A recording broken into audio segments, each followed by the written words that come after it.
11 రోజుల పాటు అన్నం ముట్టలేదని, అలాగే ఏడుస్తూ ఉండిపోయానని కాకినాడ సభలో చెప్పి అందరినీ ఆశ్చర్యానికి గురి చేశాడు పవన్ కళ్యాణ్ గారు. ఇంతకీ పవన్ అన్ని రోజుల పాటు నిరాహార దీక్ష చేయడానికి ఏడవడానికి కారణం ఏంటో తెలుసా? ఆంధ్రప్రదేశ్ని 2 భాగాలుగా విడగొట్టడమే. అది కూడా విభజన సమయంలో నిర్దాక్షిణ్యంగా పార్లమెంట్ తలుపులను మూసేసి కొనకళ్ళ నారాయణపై దాడి చేసి ఆంధ్రప్రదేశ్ గొంతు కోశారనే మనోవేదతో 11 రోజుల పాటు అన్నం మానేసి ఏడుస్తూ ఉండిపోయాడట పవన్ కళ్యాణ్ గారు. అప్పట్లోనే ఈ వార్తలు వచ్చినప్పటికీ ఇప్పుడు మాత్రం రీజన్ ఏంటి అనే విషయం చెప్పాడు పవన్ కళ్యాణ్ గారు. ఇక పవన్ కళ్యాణ్ గారి కాటమరాయుడు సినిమా వీలైనంత తొందరలోని సెట్స్ పైకి వెళ్ళనుందని సమాచారం. బ్రదర్ ఒక్క నిమిషం ఆగండి.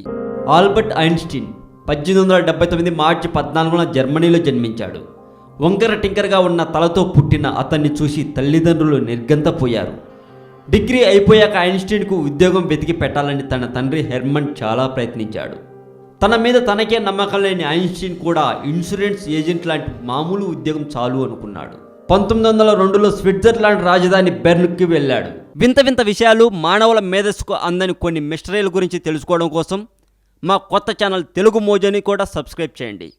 ఈ వీడియో మీకు నచ్చినట్లయితే లైక్ చేయండి, షేర్ చేయండి.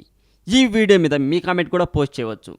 మరింత టాలీవుడ్ సమాచారం కోసం సబ్స్క్రైబ్ చేయండి టాలీవుడ్ సెంట్రల్. యుగాంతం గురించి న్యూటన్ చెప్పిన అసలు రహస్యం, ప్రళయకాలాన్ని నిర్దేశించడానికి అతడు చేసిన ప్రయోగాలు, ఫిజిక్స్లో మంచి గట్టికుడైన న్యూటన్ చెప్పిన రహస్యం, గణిత రసాయన భౌతిక శాస్త్రాలలో మంచి గట్టికుడైన న్యూటన్. ఎప్పుడెప్పుడా అని ఎదురు చూస్తున్న జనతా గ్యారేజ్ సినిమా మొత్తానికి ఈరోజు రిలీజ్ అయింది. రిలీజ్ అవ్వటం కామన్ విషయమే, కానీ ఆ సినిమా ఎవరు చూశారో తెలిస్తే షాక్ అవుతారు.